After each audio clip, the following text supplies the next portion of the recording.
Last week, in week number 2, we were investigating population genetics.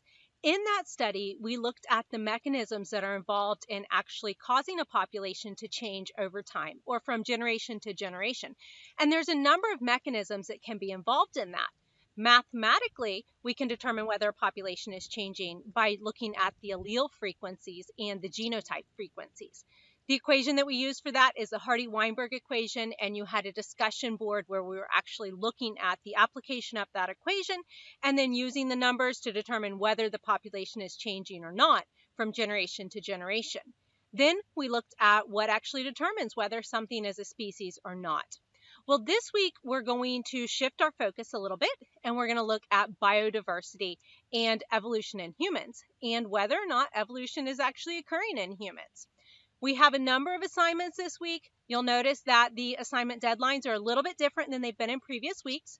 So things this week are going to be due on Thursday and Friday. So take a little bit of time to adjust your schedule to make sure that we get everything in on time. We have a discussion board and we have a quiz that are going to be due on Thursday. And our open discussion board, the very first one, is also due on Thursday. For that open discussion board, again, feel free to discuss anything that is interesting to you during this first module. You need to have at least 5 posts by Thursday night. And then another thing is that we have our first exam this Friday. So that first exam is a proctored exam. That means that you have to go to a testing center to take that exam. Now, if you can't make it to a testing center, then you'll need to make arrangements with ProctorU. And ProctorU is an online testing service that Valdosta uses, and there is a fee for that. But if you are interested in that, you'll want to click on the link about ProctorU that's located under the Getting Started module in the course, and that'll give you more information.